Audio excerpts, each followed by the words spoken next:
Hello, BMP Nation. Welcome to the Base Marriage Podcast. I heard it again. This week, Ephesians chapter 5. Interpreting husbands, love your wives as Christ loved the church and delivered himself up for it, meaning he died for it. Yes, he died for it, but that's an incredibly narrow understanding of husbands, love your wives as Christ also loved the church and delivered himself up for it. Because you keep reading after that, people usually stop there. That he might sanctify it, cleansing by the laver of water and the word of life, that he might present it to himself a glorious church, not having spot or wrinkle or any such thing, but that it should be holy and without blemish. So also ought men to love their wives as their own bodies. Okay? So as he delivered himself up for it, and then it tells what that means, that you deliver yourself up for your wife. It means that you are doing what is necessary to help her get to heaven, that you might sanctify it, cleansing it. Anyways, without going too far into the details of the spiritual, because we've talked about that before, about what you're doing for your soul, her soul, we're going to talk about delivered himself up for it. Okay? That does not mean only to die for her, because when we use that term, he gave his life up for her, he died for her, that narrowness of he died for her, a lot of men, a lot of priests, a lot of bishops interpret this to mean that anytime she wants something and you want something different, you're supposed to die to yourself and give it to her. Die to yourself, die to yourself, die to yourself. That does not appear to be what this means, because die to yourself means give her what she wants against your desires or against even your best judgment. Delivered himself up for it. Okay, so if you've ever taken like an entrepreneurship class or something, you've heard of the term opportunity costs. And so a man starts off single. He doesn't start off married. He starts off single. He's living his own life. Maybe he's living his best life, but he's living his life without a wife and delivered himself up for it that he might sanctify it. So what it's saying is when you are married, when you become a husband, you are giving up that single life. There are opportunity costs. That means the things that you're giving up by making this other choice. So if you want to go get a job in Hawaii, you go get a job in Hawaii, but the opportunity costs would be your family's not there, they're in Iowa. So giving up time with your family, that closeness with your family, that's an opportunity cost. Maybe you like snow, the snow that comes in Iowa from time to time. You like 4 seasons. Well, if you're going to move to Hawaii, one opportunity cost is you're just not going to have 4 seasons. You are giving up those 4 seasons to have basically 1 season all year. So it's the things that you are giving up by choosing this other thing. What husbands are doing, what men are doing, is they're giving up single life. They're giving up not having other people to pay for. They're giving up not having other people to lead and guide, at least in their home. When they come home from work, let's say you're a Roman centurion. When you come home from being a Roman centurion and you walk into your own home and you go, hey, this is great. It's peaceful. It's quiet. I can feed myself. I can eat whenever I want to. I can do whatever I want to. Maybe even have servants. You say, great, I have servants. Yeah, they serve me. I don't have to take care of anybody but myself when I'm at home. And so the opportunity costs of that are, that's what I'm giving up. If I'm getting married, I'm giving up the flexibility of doing whatever I want to do when I want to do it. I'm giving up that freedom of only having to take care of myself, of using my money only for myself and what I would like. The freedom of the lack of stress of having to take care of other people, not only materially, but also spiritually. The lack of stress of some relationships, getting into a relationship with somebody else. So when a man decides to get married, he has opportunity costs. And this is the part that's lost on a lot of priests and bishops and lay people. A lot of priests and bishops never actually worked in the real world. A lot of them went to seminary right after high school or right after college, so they didn't actually work a job and understand what that life was that you're giving up, that single life that you're giving up, the ability to do things. Also, a lot of people, a lot of young single men don't understand that they're supposed to develop their own lives before they get married. So they don't really have lives first. They don't have hobbies. They don't have interests. They don't have friendships, things like that. They don't have those things. And they get married to try and fill that gap. And that doesn't really work well because you have a very weak identity at that point of who you are. I mean, you know you're a man, but it's pretty weak. You haven't developed a personal identity with yourself. A lot of young men have not learned how to like themselves. They don't like themselves. They don't like being around themselves. They don't like being by themselves. When they are by themselves, they don't know who they are. They don't want to be by themselves. They want to distract.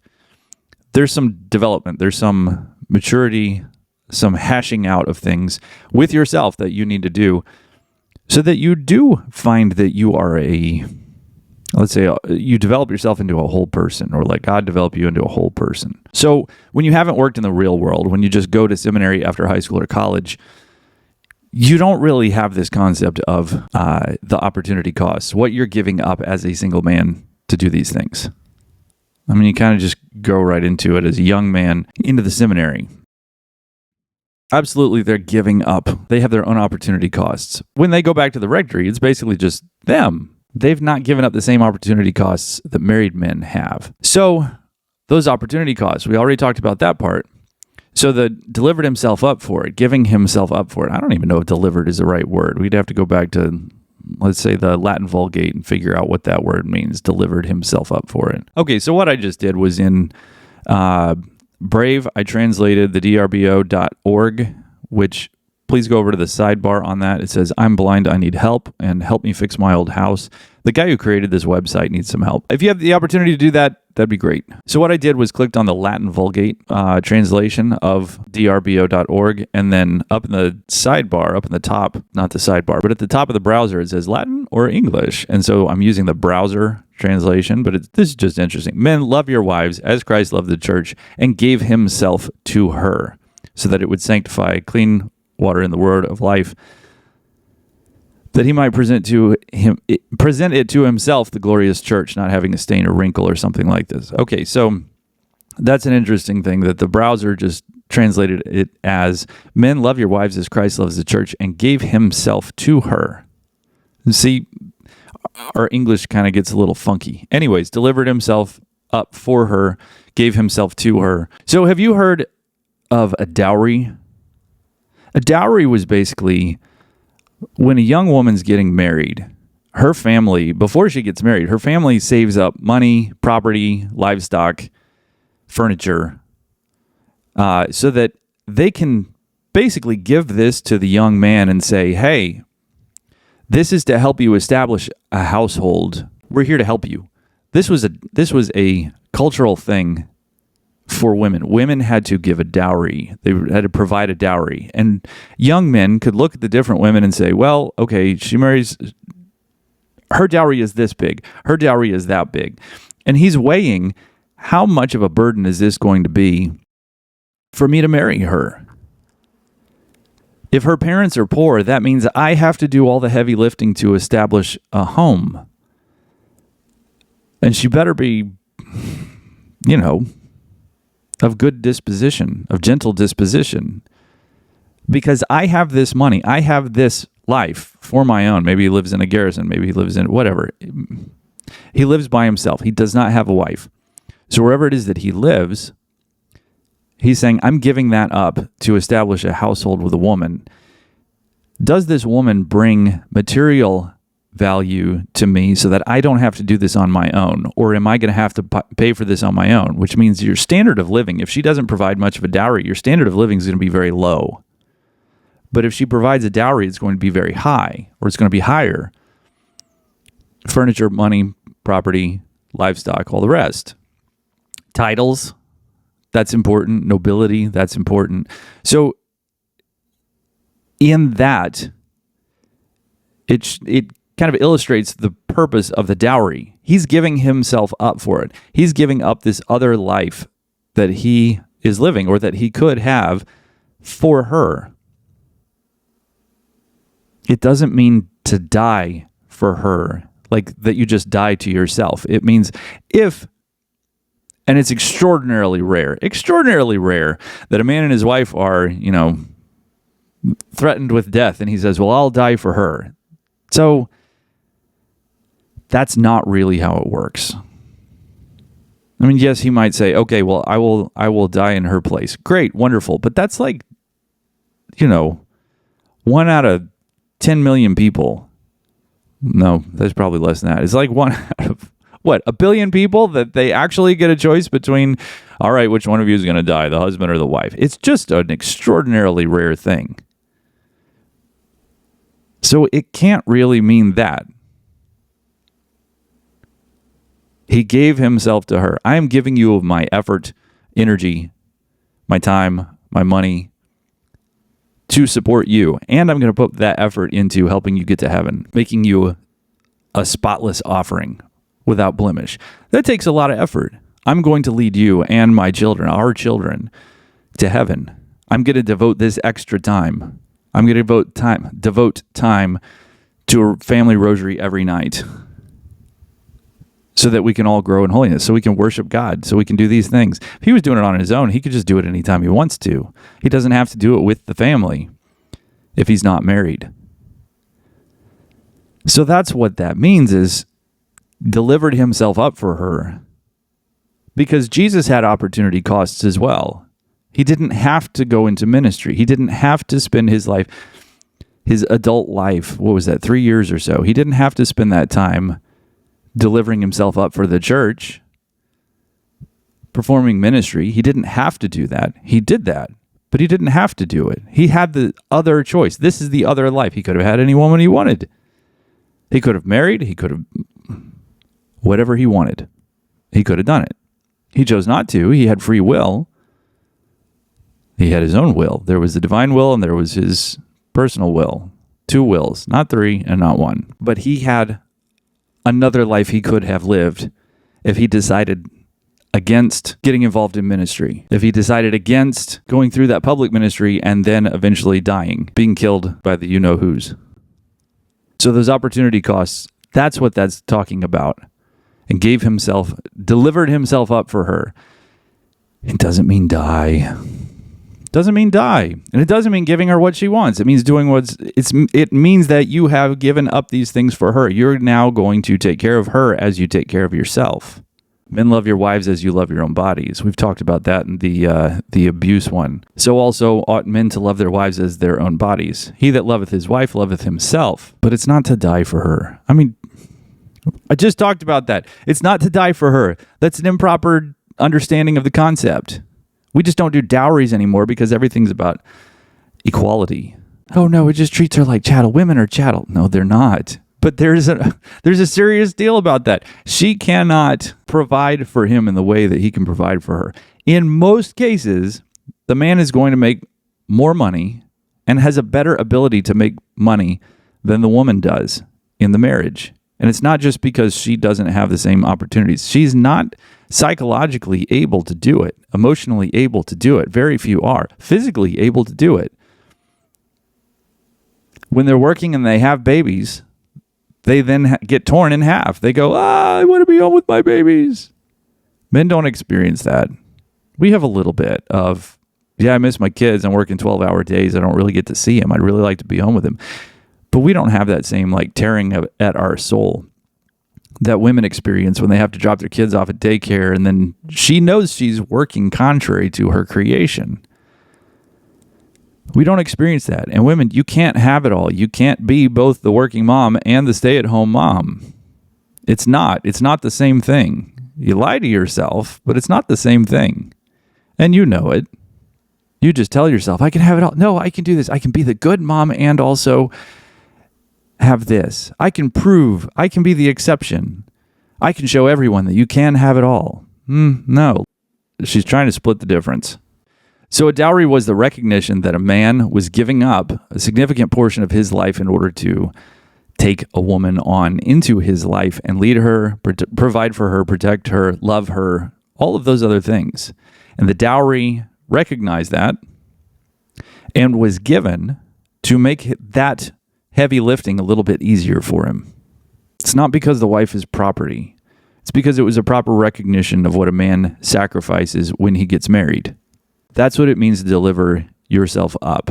This dovetails into what's called scarcity mindset and abundance mindset. Scarcity mindset is, I'm not very good. She's the only one that would have married me. She's the only one that I could have gotten. She's the best I could have gotten. She's the only one. She's my better half. She's all this. Basically, it's a devaluation of yourself. It's a lack of recognition of your opportunity costs. It's a lack of recognition of the things that you gave up and the things that you provide. This also fits in with the mentality of the you have to give 100% when you get home, saying that what you do during the day doesn't count in effort toward the family. That's the scarcity mindset. Abundance mindset is proper valuation of yourself. Abundance mindset is, for single men, abundance mindset is, I don't have to simp for some girl. I don't have to beg and plead, and oh my gosh, she's so wonderful. Oh, I'll never get anyone as good as her. That's scarcity mindset.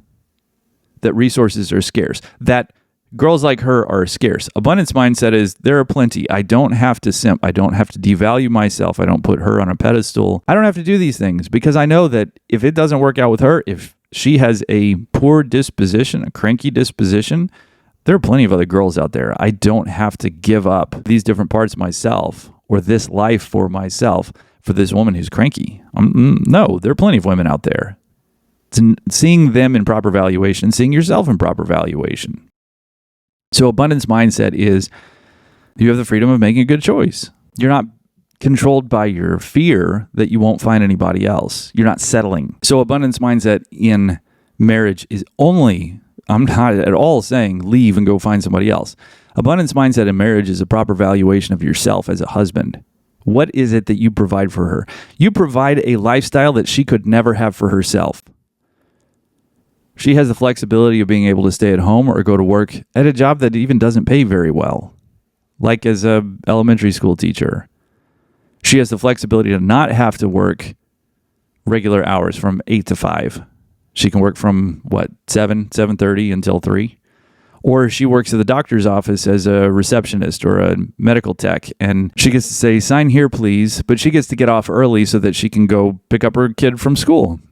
You provide that lifestyle to her. You provide her with the availability to do that because if she were on her own, she would not be able to do that. She would have to work more hours. She wouldn't be able to get out of work early to go pick up her kid. You provide that for her. Or if she stays at home, you provide that for her. She doesn't have to go to work and say, sign here, please. She can stay home. She can bake bread. She can do some laundry. She can be with the kids. She can sing and dance. She can practice piano. She can sing. She gets to be at home. She doesn't have to report to a boss. She doesn't have to work with unpleasant workers. I mean, unless you call the kids unpleasant, and fair enough, sometimes they are. But she doesn't have to have employees that she's competing with who are vindictive, who will cheat and lie and screw her over and all the other things. You provide that life to her. Recognize your proper valuation. You gave up a tremendous amount of opportunity costs to take care of her. And the purpose of that is to say, when you properly value yourself, look what I provide for her. I provide this tremendous amount of value for her. Then you treat yourself like that. And you don't let her treat you like a piece of you-know-what. When she's being disrespectful towards you, you say, it's not okay for you to talk to me that way. You would never talk to your boss that way. Why would you talk to me this way? Who told you it was okay for you to talk to me this way? I provide you with a lifestyle that you could never provide for yourself. It's not okay for you to talk to me that way. I'll talk with you another day when you're calm. You are in the position of authority. It's an intangible thing. It's not just a name on a wall. Matthew, authority, head of the household. It's not just a fancy title like Mr. or Esquire or something like that. It's an intangible thing. You possess it by virtue of being the husband. So you are acting out. I am in a position of authority. You're not telling her that because it doesn't work. They don't really care. It'd be great if they did. They don't really care. You are acting in a position of authority. I provide you with this thing. This is your internal monologue. I provide her with this thing. It is worthy of respect. I'm not going to engage in things where you are disrespectful to me. I will put it off and we'll talk about it another time. And so you say, it's not okay. It's not okay for you to talk to me that way. I provide a life that you could never provide for yourself.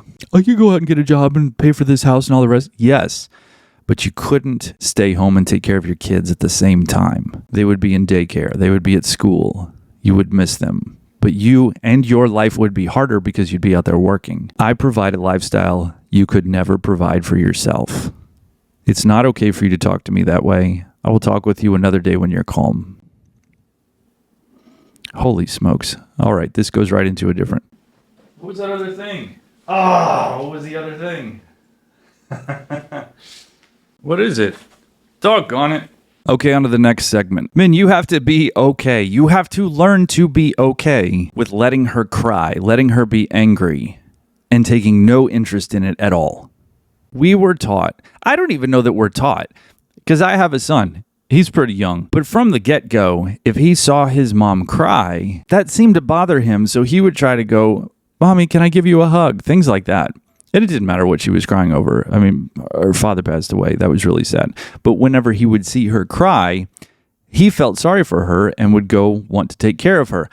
I have a tendency to believe that this is a natural thing, that little boys want to take care of their moms, that little kids want to take care of their parents.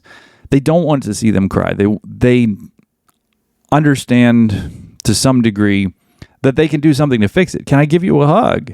Because that's kind of what we do with each other. We do with our children. Oh, when they're crying, would you like a hug? And you give them a hug. And so they kind of do the same thing for us. But they don't understand it like we do because they're children. They're before the age of reason. They're lacking reason. Anyways, so that's not ever corrected in many boys. So the boys grow up and they see a girl crying and they go, I got to fix it. It's my job to fix it. I'm supposed to take care of her. Many women will use crying as a form of manipulation. They cry in order to get you to give in. They're not necessarily thinking this, but this is a pattern that has been established in their lives.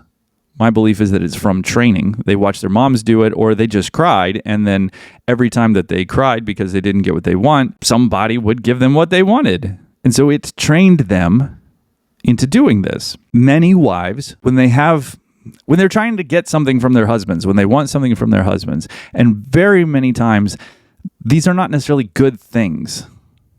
They're not necessarily bad things, but they are contrary to what the husband says. They're fighting with their husbands. They're arguing with him, trying to get him to do what they want him to do, which is not her job to do. But they're trying to get him to do something he doesn't want to do. And they go in the other room or they just start crying or whatever. And they'll sit there and cry and cry and cry. These are grown-ass women. And they'll cry and cry and cry. And then he goes in because he feels guilty because he never learned that it's okay for women to cry. And he goes in there and he tries to take care of her. And then he apologizes for stupid stuff like, I'm sorry that I wasn't as sensitive to your needs and junk like that. And then he gives her what she's asking for because he thinks that that's what he's supposed to do. He gives in to the crying. He uses her emotions as a barometer for his behavior. If she's crying, my behavior must have been bad. No, don't use a woman's emotions for a barometer of anything other than her emotions. And oftentimes, their emotions that they're displaying are not even true. They're just behaving in this way in order to get something. That's not always, but it's often. Many women often do this. Not all women do this. And not anytime a woman does this, that's what it is. But many women often do this. They will cry to get you to give in. And they think that their emotions are a proper barometer for what's right and wrong. If I'm crying, that means you did something wrong. False. 100% false. You cannot use, emotions are just emotions. You cannot use her emotions. You can't even use your emotions a lot of the time to determine right and wrong. You have what's called an intellect. You have to look and think. And your emotions are not necessarily going to line up with that. So if you're having a disagreement and she goes in the other room and she cries, let her. Go back to eating your hamburger or drinking your coffee or reading the newspaper or mowing the lawn, raking the leaves, playing video games, whatever it is that you're doing at that time when she wants to cry about it, don't stop doing what you're doing. Come back to it later. Allow yourself to let this disagreement or the resolution of this disagreement take a longer period of time to become resolved. You don't have to fix this right now. And you notice that she has tears and you go, okay, she's crying.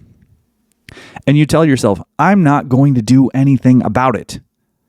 I'm talking about the really dysfunctional relationships where there's a lot of chaos, there's a lot of conflict, there's a very high significant chance, very high significant chance that she engages in manipulation of you. If there's a lot of conflict, there's a big possibility that she manipulates you from time to time. So if y'all have a lot of conflict and she goes in the other room and she's crying, don't fix it. Remember, you have to lose in order for her to win. And the way that she marks that you lost is that you apologize, especially for something stupid. Don't go in there and apologize for, I'm sorry I raised my voice. I'm sorry that I wasn't as sensitive to your needs as I should have been. I'm sorry that I'm just so stubborn and Stop it. That's simping. That's scarcity mindset, abundance mindset. I provide a damn good life for her. I'm not giving into this crying. We'll talk about this, but I'm not giving into this. No, I know what value I provide for her. I'm not even playing this game about manipulation. I'm not going to be manipulated. No, it's not about you have to win. We're not trying to win. We're just trying to do what is healthy for our families. She doesn't know what that is. Your gut knows, your intuition knows, your better judgment knows, but you don't listen to that often enough. You give into her emotions and you disregard your better judgment, your intuition, your gut. Stop doing that. Rely more on your better judgment. Rely more on your gut. What does your gut tell you? Is this a good idea or a bad idea? No, this seems like a pretty bad idea. Listen to that and learn to tell her no. Yeah, you were pretty upset about that, huh? No, we're not going to do that. We're not going to Alaska for vacation this year. No, we're not going to go see your family this weekend because, no, it's not good for our family. Because your parents are alcoholics, and every time we go, it takes 2 weeks for you to come back down out of what we call detox. Things are chaotic between you and I for about 2 weeks after we go visit your family. So no, it's bad for our family to go visit your family. No, we're not going. And then let her be upset. Let her be passive aggressive. Let her be all those things. And you say, like, it's okay for her to feel feelings. It is okay for her to feel feelings. You say, if she blows up at you, if she does all the things, you say, it's not okay for you to talk to me that way. Remember, 3 main responses. When she is not great. When she's trying to get you to do something you don't want to do. It's not okay for you to talk to me that way.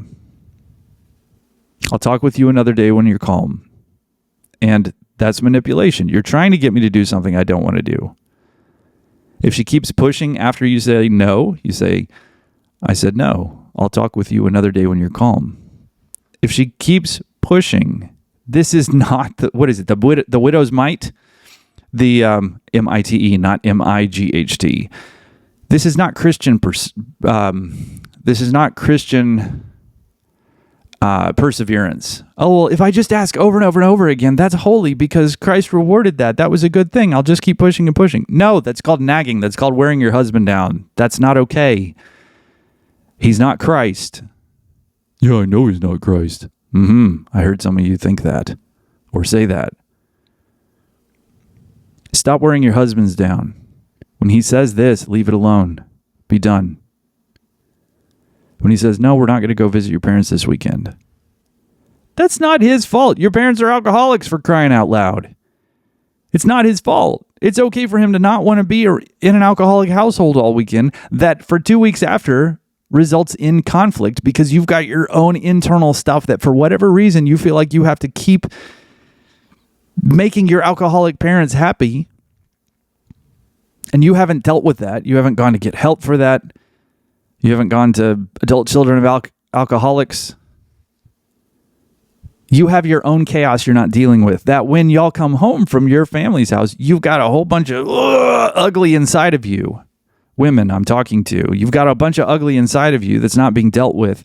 And so you end up in conflict with your husband. When he says, no, we're not going to go visit your family this weekend. Say okay and be done with it. Don't wear him down. Don't nag at him. Don't try to figure out, well, I'm going to get what I want. How can I get what I want? Because I really want this. And how can I get what I want? You trying to continue getting what you want after he says no is going to make it worse. It's going to make it less likely that you'll get to go visit your family now or ever. Stop trying to wear him down. It causes conflict.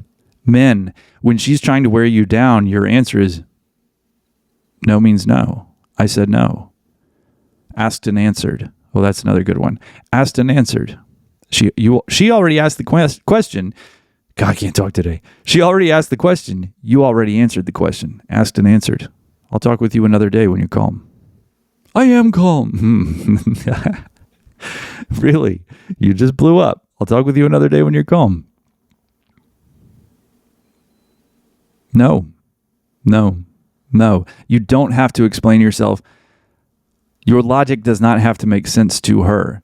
Your logic does not. You don't have to win her over with logic. You're probably not, because she's got her own emotional stuff in there that she's listening to more than she's interested in your logic. You say no. And when she cries, let her cry. And when she stays up 3 nights in a row in the living room crying because, I don't know, whatever. When she's crying, let her. And go have the best sleep of your life. Go in the bedroom and go, okay, she's crying. That's all right.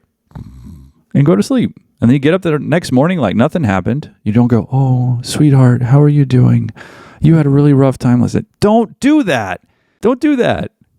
What she's doing is throwing a temper tantrum. She can't handle you saying no to her. And so she's crying and throwing a temper tantrum about it for 3 nights in a row. She's playing the victim card. She's trying to show you how much on an emotional scale that she is a victim. She's playing you. Don't go out there with sympathy. Just go act like it's a normal day, like she wasn't staying up crying all night. Go make your breakfast, get your coffee, sit down and eat like nothing happened. She's playing you. And when you give in with sympathy and all the rest, you have now put yourself as, I'm going to serve her because she's in pain. No, this is her being that's being torn in half because you're finally not giving in to the emotional desires that are destructive to your family. I'm not giving into this. I see from a position of authority from 10,000 feet up and go, that causes chaos. We're just not going to do that. It's not being mean. It's seeing it for what it is. Saying, nope, visiting causes chaos. She's really upset. And it's okay that she's upset. It's okay that she's crying. It's okay that she's doing all of those things. Meaning you can let her do those things. It's not a thing that has to be stopped in the moment. She can do all those things, but you don't have to participate in it. And you definitely don't show sympathy for it. I'm going to show sympathy for you, a 32-year-old woman pitching a fit. Being upset because I told you no. Being upset because I told you you can't have something that you just asked for. That's like 3-year-olds who pitch fits like that when they're told no. She needs to grow up, but you're going to have to help her grow up in the way that you interact with her. And it's not by telling her to grow up. You are stepping on a landmine if you want to do that. You don't tell her to grow up. You just stop participating in that junk. You stop validating that junk. You provide a life for her that she could never provide for herself. Period. Full stop. 100%. You provide a life that she could never provide for herself. That's what it means that you are giving your life up for her. I don't know a single husband who's ever been put in the position to die for his wife. And to die for her does not mean to die to yourself, meaning your own desires, to give up for her. That's feminism. To deliver himself up for her, to give up his life for her, means you are giving up these opportunity costs to take care of her. I could have had this other life. I'm deciding to put all of my life toward taking care of you in the way that I take care of myself. That's what it means. Anyways, thank you for watching. Y'all have a fantastic day. Make sure to smash that subscribe button. Send this to a friend. Share this with your friends. Tell them about the Based Marriage Podcast. BMP Nation, I will see you another day.